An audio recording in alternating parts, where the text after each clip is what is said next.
आपकी बेटी आपकी समस्या। टीनेज में लड़कियों में लॉजिकल सेंस नहीं होता। बड़ी बड़ी एमएनसी, कॉर्पोरेट माफिया और ब्लैक बिजनेस करोड़ों रुपए बुद्धिजीवियों, फेमिनिस्टों, बिकाऊ मीडिया को देकर आपकी बेटी की डिमोरल प्रोग्रामिंग, ब्रेन वॉश करवाती हैं, जिसका परिणाम आपकी बेटी झूठे प्यार में पड़कर घर से भाग जाती है। ब्लैक बिजनेस देखते हैं।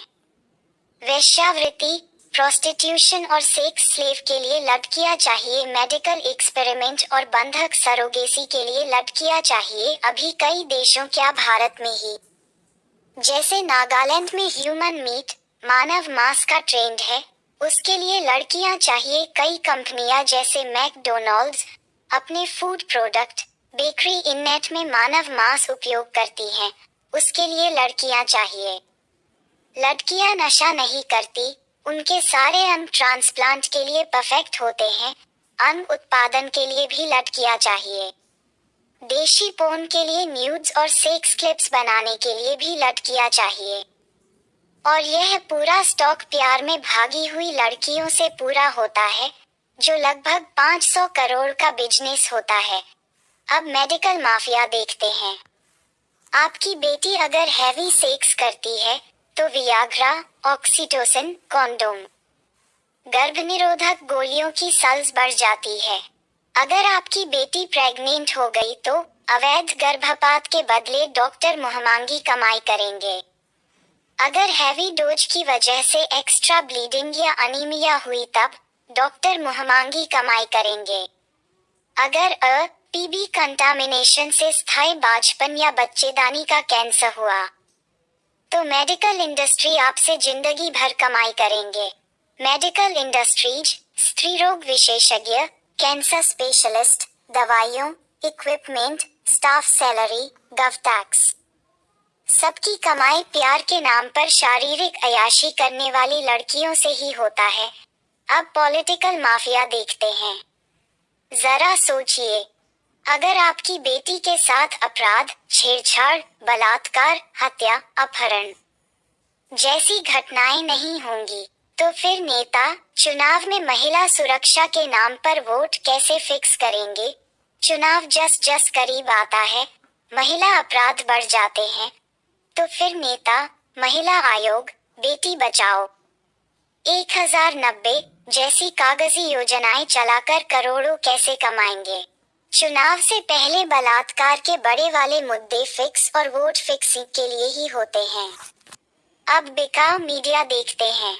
बलात्कार, हत्या, एसिड अटैक, मतलब लड़कियों से साथ जितना घिनौना से घिनौना अपराध होता है, वो मीडिया को उतना ही ज्यादा TRP rating, share market status, दर्शक, विज्ञापन भाव। कहने का मतलब, मीडिया की बूम बिजनेस के लिए आपकी बेटी के साथ अपराध होना तो तय, और अपराध का कारण फर्जी प्यार, उड़ना, वही सब है।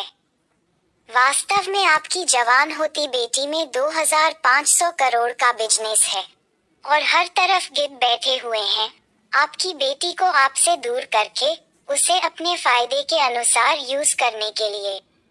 अब आपकी बेटी उम्र 16 से 20, हार्मोनल चेंजेस, इमोशन 8 गुना, सेक्सुअल टेंडेंसी 6 गुना, लॉजिकल सेंस कुछ नहीं, डे ड्रीमिंग, रियल और वर्चुअल का फर्क ही नहीं पता।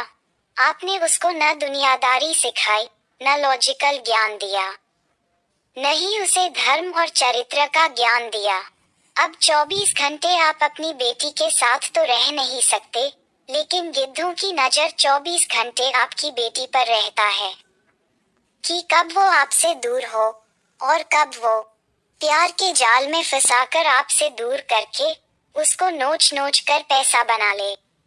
तो अपने देश में ये जितने भी महिलावादी, बुद्धिजीवी, बड़े बड़े लोग, पत्रकार, समाज सुधारक जो कहते हैं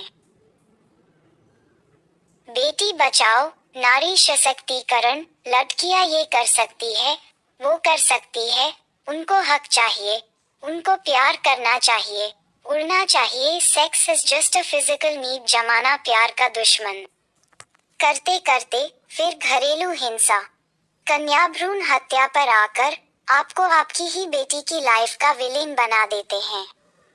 यहाँ से आपकी बेटी आपसे नफरत करना शुरू करती है। आपकी हर सही बात उसे गलत लगती है। आपकी बेटी आपसे झूठ बोलना शुरू करती है। यही से उसको फिल्मी प्यार होता है और उसके मरने की स्क्रिप्ट शुरू हो जाती है। आज के समय में एक आदमी का सबसे बड़ा डर उसकी 16 से 25 साल की बेटी ही है। और एक लड़की के लिए पूरी दुनिया में केवल पिता और भाई ही सही होते हैं। बाकी सबके लिए लड़की माल ही होती है। कौन सा माल, ऊपर सारा बिजनेस स्ट्रक्चर बता दिया है। और लड़कियों के मामले में ज्यादा फुदकने वाले नेता, मीडिया, फेमिनिस्ट, बुद्धिजीवी, ये सब केवल और केवल अपने फायदे के लिए, जबकि असली समस्या की जड़ यही लोग हैं। कमेंट में सुझाव जरूर देवें। धन्यवाद। आपका शुभचिंतक Santosh Kumar Sonkar, my YouTube at your well विशर।